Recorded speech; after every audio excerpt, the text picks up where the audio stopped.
ball and let your arrow flow straight to my lover's heart. Oh.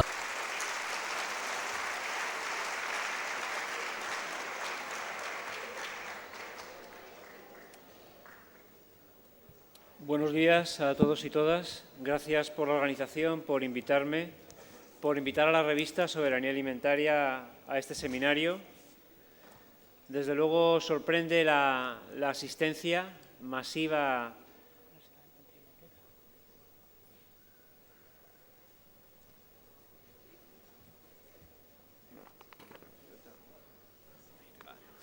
Sorprende la asistencia masiva a este seminario y sorprende y gratifica también la gran cantidad de gente joven que tenemos como auditorio, como público. Vamos a hablar de soberanía alimentaria. Voy a hablar no como experto en soberanía alimentaria, ni como científico, ni como técnico, sino voy a hablar como una persona que ha estado en los últimos 20 años acompañando a organizaciones campesinas, a organizaciones agrarias, a comunidades rurales, bueno, pues en la lucha por dignificar las condiciones de vida en el campo, por dignificar las condiciones de vida en el sector agroalimentario. Y, por lo tanto, el concepto del que voy a hablar, soberanía alimentaria, es un concepto netamente político. Es un concepto político que se basa en un análisis de la realidad concreto que necesitamos conocer, al menos mínimamente, para poder comprender qué es lo que queremos construir. Por lo tanto, voy a empezar por ofrecer algunos datos que, desde luego, encajan muy bien con la ponencia anterior, para luego, a partir de ahí, plantear cuáles son las alternativas que el movimiento campesino a nivel internacional está planteando con la soberanía alimentaria y cómo podemos aterrizarlo en lo local.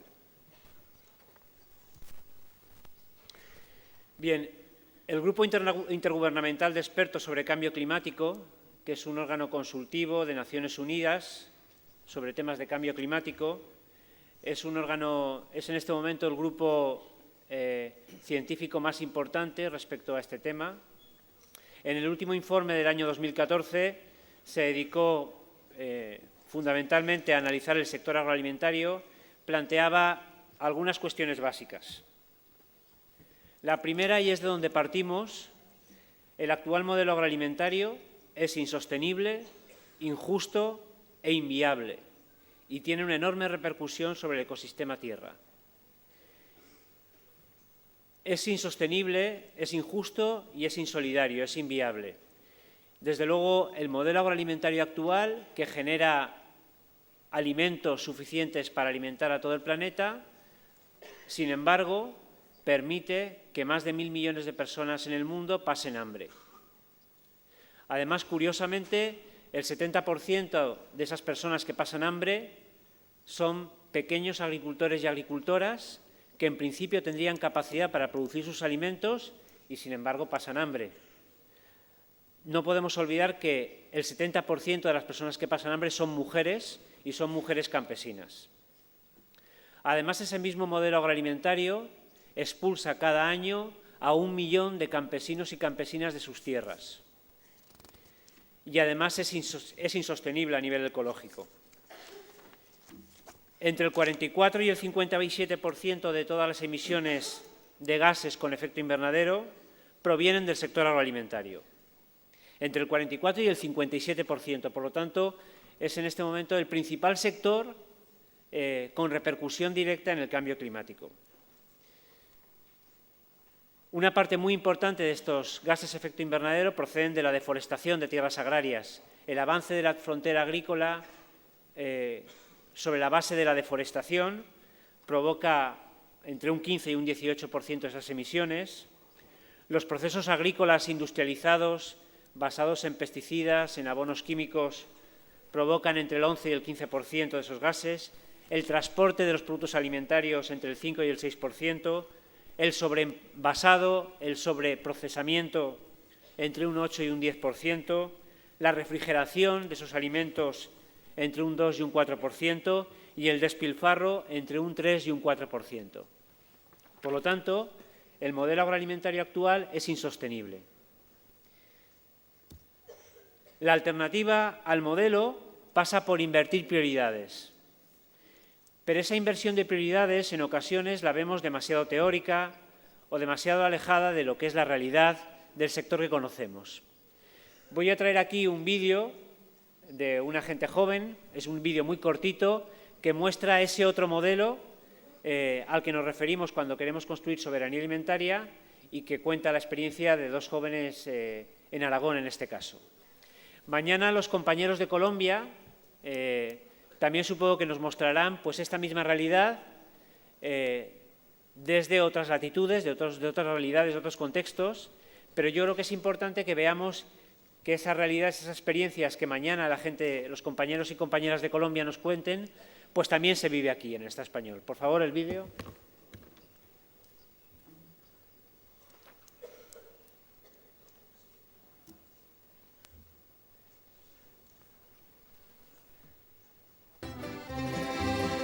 Bueno, pues nosotros somos, yo soy Nacho. Yo soy Daniel. Y somos dos de los tres agricultores con Mario que trabajamos en Sabores Próximos. Además tenemos una cuarta persona aliada que es Víctor, que es uno de los socios de nuestro proyecto, y estamos en la huerta de Zaragoza, en el Valle del Ebro, el fértil y rico Valle del Ebro que hizo que se asentaran aquí nuestros antepasados y decidieran crear una ciudad. Estamos a apenas 4 kilómetros del centro de Zaragoza, en un barrio rural que forma parte de la metrópoli, que se llama Lugarico de Cerdán, que es un nombre muy molón, que a la gente le choca, dentro del barrio de Movera, y lo que hacemos es cultivar la tierra. O sea, producimos hortalizas y verduras ecológicas, intentamos practicar la agroecología, es decir, la venta directa, la relación transparente y de confianza con nuestros cómplices, que nos gusta llamar a la gente que confía en nosotros, y también haciendo pues, un poquito de aportación hacia la cultura campesina. Hacemos mucho de formación y de difusión, que no es una parte, digamos, económica de nuestro proyecto, pero sí que es una parte que nos gratifica y nos llena mucho el día a día. Esta empresa, que es una empresa, nació en 2011. Surgió de la empatía y del encuentro de un joven de 23 años por entonces, Mario Murúa, que acababa de terminar la ingeniería técnica agrícola y tenía muchas ganas de ser hortelano. Y Víctor Viñuales, que tenía tierras de su padre que se jubilaba, que había sido de siempre pues, cerealista y tenía gallinas, ¿no? Vendía huevos en Zaragoza. Y luego, pues un año después o por ahí, me incorporé yo con él porque me apetecía mucho trabajar en el campo y nos conocíamos de la red de semillas y un poco de los movimientos sociales de Zaragoza, y empezamos a trabajar los dos mano a mano, y entonces se ha notado mucho, ¿no? Porque estando dos, el trabajo compartido y cooperativo es que cambia totalmente. Mario de repente ha visto la luz, hemos llegado a mucha más gente, y en los últimos tiempos ha llegado Dani. Justamente el verano, que es la época de mayor carga de trabajo en la huerta, pues estuve durante un mes y medio echándole una mano, trabajando aquí, y me encantó, me gustó mucho. Siempre me ha tirado mucho el campo y esto fue, como decir, a esto es a lo que a mí me gustaría aspirar, ¿no? Y por otro lado, pues la inquietud por el campo también me sigue en otro proyecto, que es el cultivo de azafrán en el Valle del Jiloca, en mi pueblo, que es Bañón. Y ahí estoy también con un par de compañeros. Teruel existe, Teruel resiste. Ahí estamos. Que este es un proyecto de autoempleo, es decir, que movemos dinero, que creamos economía, que necesitamos producir para vender y así pues vivir dignamente, pero no solamente eso, ¿no? También creemos que es importante aprender a organizarnos de otra manera, y desde el minuto uno que el proyecto pasó de Mario a Víctor, a Mario, Víctor, Nacho, hacemos asambleas periódicas para debatirlo absolutamente todo lo que tiene que ser equidad en cuanto a sueldos, en cuanto a esfuerzos, en cuanto a reparto de tareas, es total, todo se habla, todo se comunica, y eso es algo importante. Encajar bien en un proyecto cooperativo también veo que es difícil. Yo he estado en otras empresas sociales y solidarias y no todo el mundo encaja pues, en una cosa horizontal, en una cosa en la que todo es de todos. Estamos encantadísimos de sumar gente porque creemos que aquí puede trabajar mucho más gente. Tenemos una estructura creada donde caben más personas que estén en desempleo, pero desgraciadamente esto va más despacito, ¿no? China chana, que decimos en Aragón.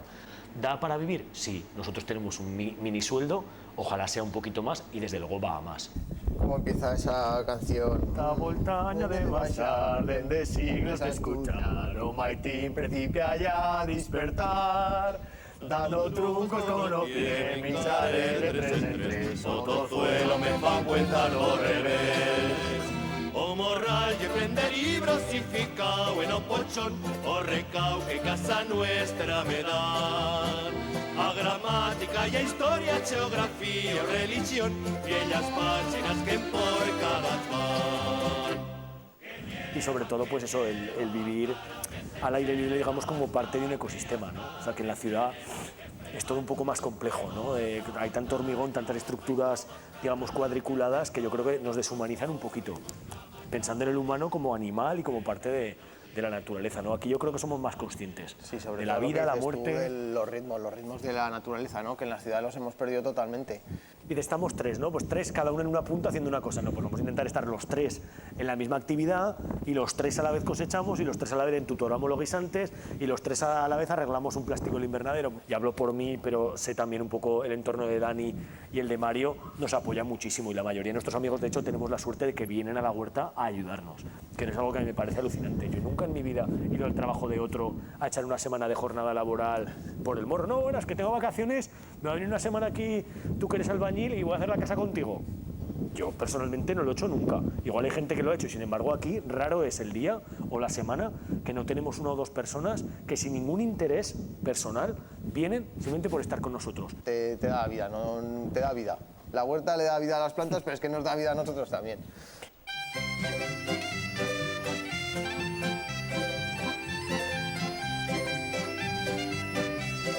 Somos conscientes que la agricultura es un sector que es difícil y para ser un sector, digamos, rentable o solvente dentro de esta economía globalizada, pues es difícil.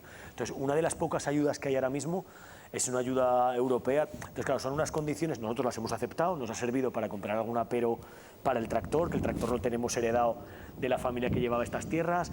Pusimos los invernaderos, que no era algo que lo tuviéramos en nuestro proyecto. Los invernaderos y la agroecología yo creo que es algo que también está en contradicción permanente, ¿no?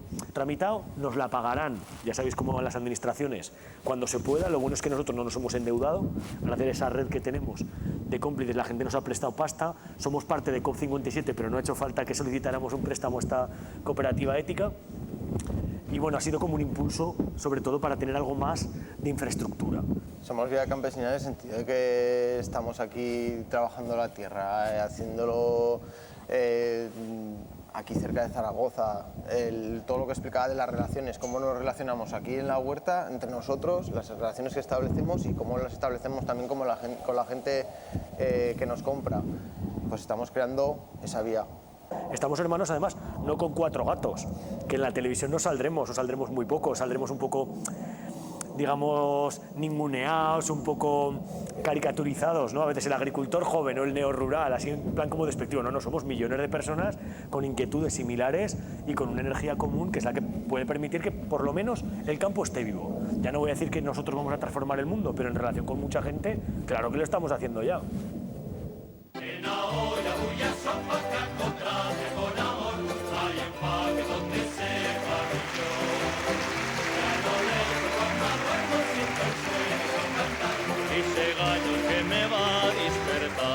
Y el azafrán, no os hablo del azafrán, eso tiene que salir, ¿eh? Eso es la leche lo que están haciendo, mucho más interesante que esto. Están en Teruel, que es muy lejos.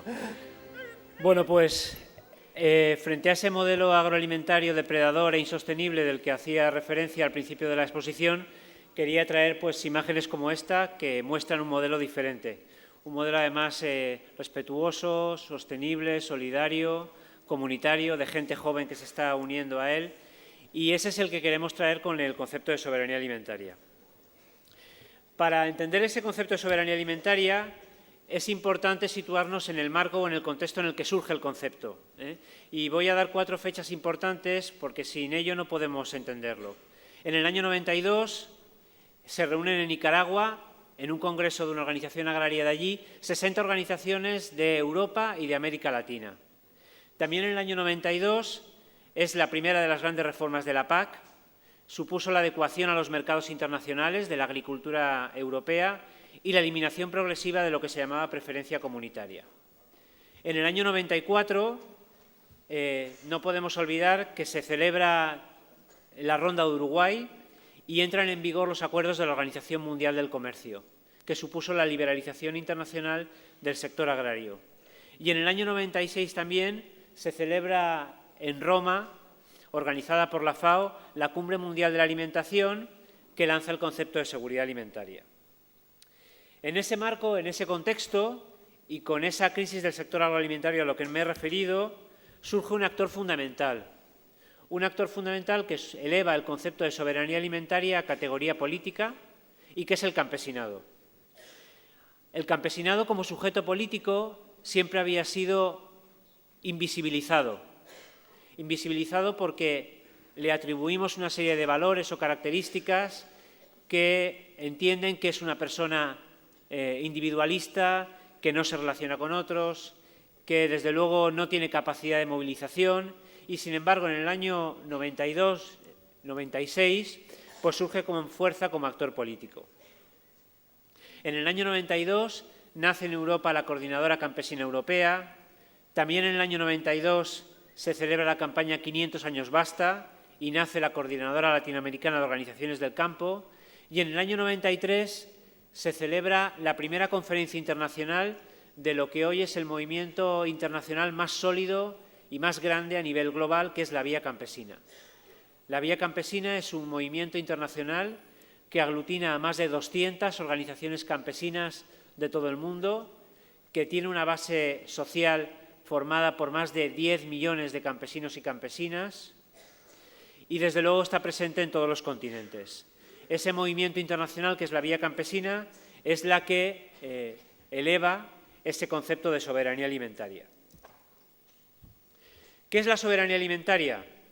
La soberanía alimentaria, las organizaciones sociales que la defendemos, decimos que es el derecho de los pueblos, las comunidades y los países a definir nuestros propios sistemas de producción, transformación y distribución de alimentos, así como las políticas agrícolas, laborales, pesqueras, alimentarias y de tierra, de forma que sean ecológicas, social, económica y culturalmente apropiadas a sus circunstancias únicas.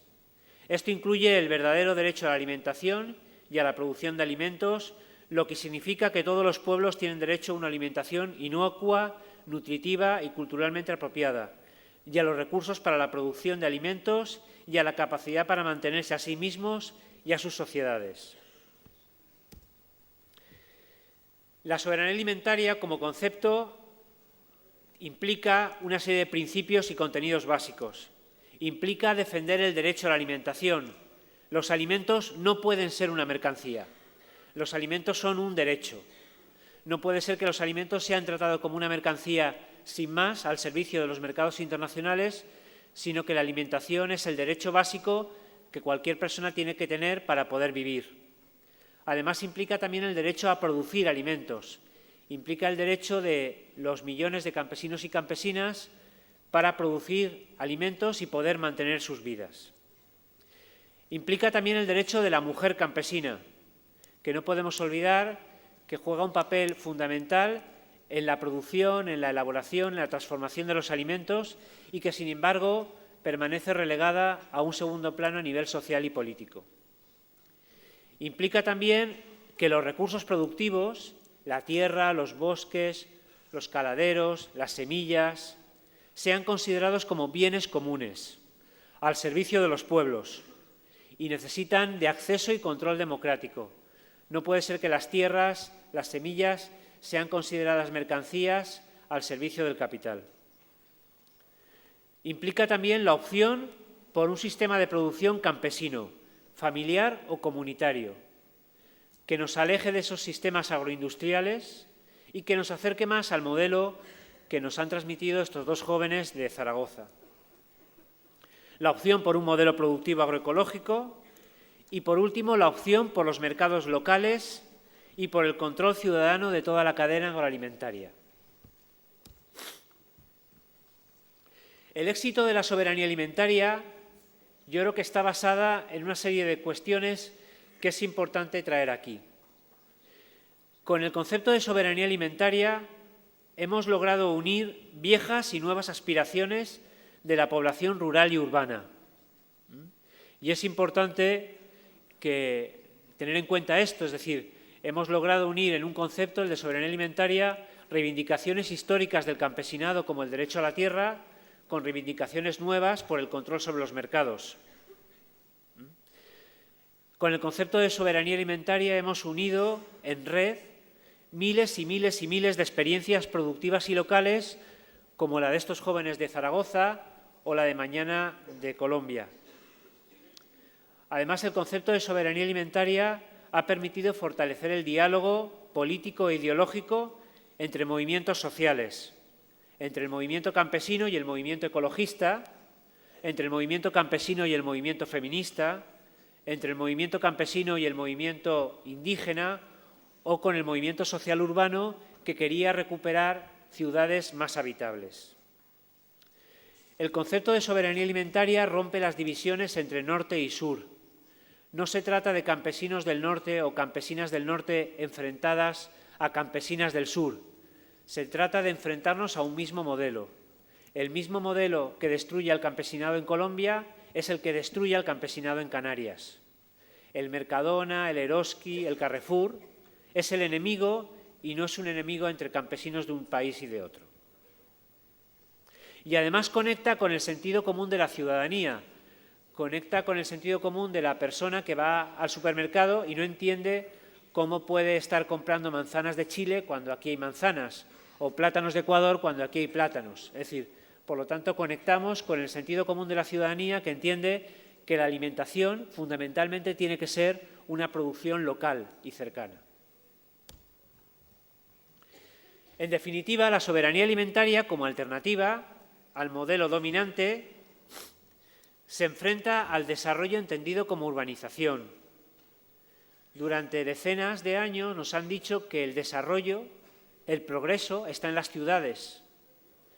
El concepto de soberanía alimentaria quiere reivindicar el medio rural como espacio vivo, como espacio con futuro, como un espacio que tiene valor en sí mismo. El concepto de soberanía alimentaria también se enfrenta al modelo industrializador y de servicios. El sujeto campesino tiene valor y además aporta valor a la realidad. Producir alimentos tiene valor y producir alimentos sanos y de calidad para alimentar a los pueblos tiene valor. Además, apuesta por el decrecimiento como modelo de producción. Apuesta por un modelo productivo más ligado a la tierra, más ligado a los insumos cercanos, a los recursos sostenibles y, por lo tanto, apuesta con el modelo de decrecimiento. Apuesta por una concepción de los bienes del planeta como bienes comunes y se aleja de la mercantilización o de la privatización de la tierra, de las semillas o del agua. Apuesta por el feminismo, es importante, y conecta con la necesidad de resituar en el sistema económico la economía del cuidado. La economía del cuidado que empieza por cuidar la propia tierra o los propios recursos.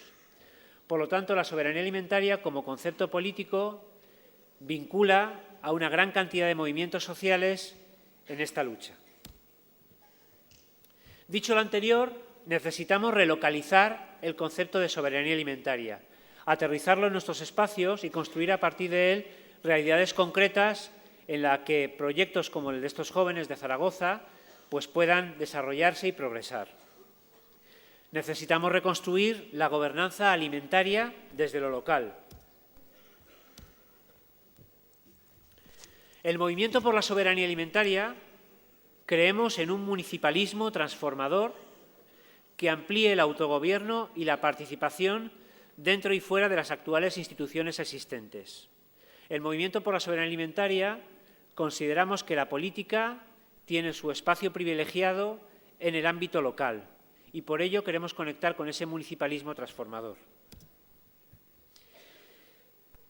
Para ir terminando y por situar algunas alternativas, vamos a ir desgranando algunas de las cuestiones que desde el Movimiento por la Soberanía Alimentaria estamos tratando de impulsar y que además estamos en un tiempo privilegiado este año en el que se van a celebrar elecciones municipales y autonómicas en casi todo el Estado. Para empezar, no hay nada más insostenible para el medio rural y para su futuro que el despoblamiento. El despoblamiento, desde luego, acaba con el futuro de cualquier territorio rural. Sé que soy consciente de que estamos en una comunidad donde la densidad de población es alta, sin embargo, no puedo olvidar pues, otras muchas realidades del Estado, de Europa o del mundo. Ese es el mapa de la comarca donde yo vivo. Está situada entre el norte de Castilla y León y el sur de Cantabria. Es una comarca en donde la media de habitantes por kilómetro cuadrado no llega a los 10 habitantes. La Unión Europea considera que por debajo de los 10 habitantes es irrecuperable el territorio. Y todos esos municipios en azul que veis son municipios donde no se llega a los 2 habitantes y medio por kilómetro cuadrado. 2 habitantes y medio por kilómetro cuadrado. O sea, básicamente desierto poblacional. Bueno, pues un municipalismo que quiera apostar por una sostenibilidad de ese medio rural, desde luego tiene que desarrollar estrategias políticas contra el despoblamiento. Se trata de frenar el despoblamiento, se trata de apoyar la revitalización demográfica.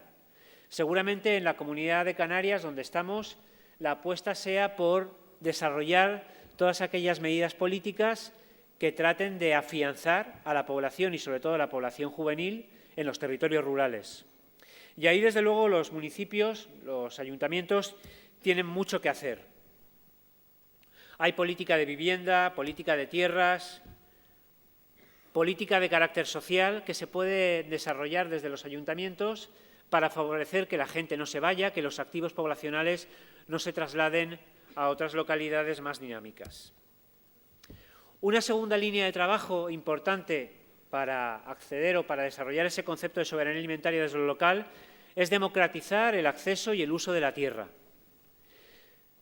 La tierra es un bien fundamental para el sector agrario. Hemos perdido en Canarias en los últimos años el 25% de la superficie agraria útil, el 25% en los últimos 10 años, pero además la dimensión media de las explotaciones ha aumentado en un 25%, por lo tanto cada vez hay menos explotaciones y más grandes. El planteamiento desde la soberanía alimentaria es que hayan muchas y lo más extendidas posibles. Desde luego, los precios actuales de la tierra son inaccesibles para la gente joven que se incorpora al sector. Antes también miraba datos de las estadísticas del Ministerio de Agricultura que sitúan que la tierra agraria en Canarias está en este momento en 76.000 euros por hectárea.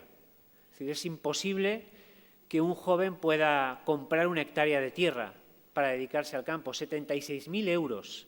Es decir, imaginaros lo que significa. Es imposible, literalmente. Bueno, si no democratizamos ese acceso y uso de la tierra, desde luego la revitalización del sector es imposible.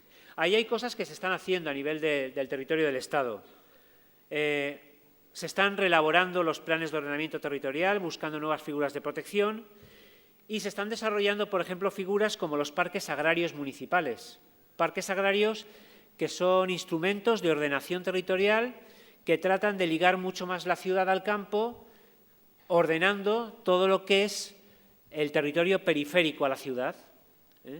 El parque agrario, como figura, es una buena alternativa para relocalizar la soberanía alimentaria. También el desarrollo de iniciativas como los bancos de tierra, que favorezcan la instalación de jóvenes en el sector. Por daros un dato, el 8% del territorio de la superficie agraria útil de Canarias es de titularidad pública.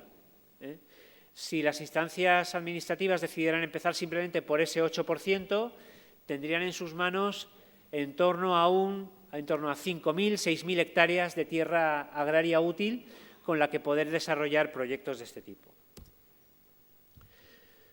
Otra medida importante, otro capítulo importante para desarrollar la soberanía alimentaria a nivel local es asumir un nuevo ámbito competencial en lo que es la gobernanza alimentaria.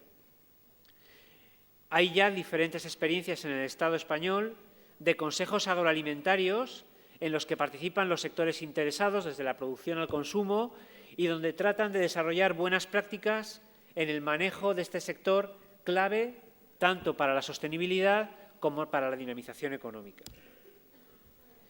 En la protección y gestión de bienes comunes, desarrollando experiencias de custodia del territorio, asegurando la gestión colectiva de los bienes comunales, desarrollando planes de ordenamiento territorial con usos compatibles o, por ejemplo, desarrollando actuaciones que vayan en contra de esas iniciativas agresivas como puede ser el fracking o otras que tengamos cercanas. También hay muchas cuestiones que los ayuntamientos pueden desarrollar de dinamización del sector agrario. Desde luego se pueden revisar las ordenanzas municipales que dificultan la instalación de proyectos productivos, eliminando obstáculos. También, desde luego, se pueden revisar los procedimientos de licencias ambientales o municipales para la instalación de nuevas actividades. Se puede impulsar y apoyar bancos de semillas y material fitogenético. Se pueden desarrollar viveros agroalimentarios para que puedan instalarse pequeñas industrias de transformación.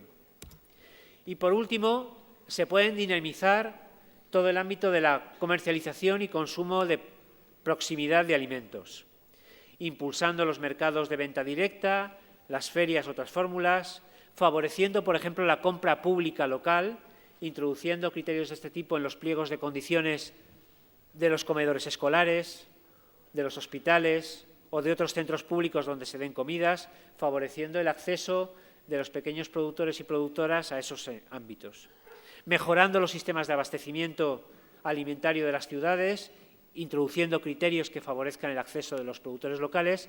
En definitiva, hay un catálogo agrupado en esos 5 capítulos de medidas para relocalizar ese concepto de soberanía alimentaria que defendemos las organizaciones sociales. Me quedo aquí. Muchas gracias.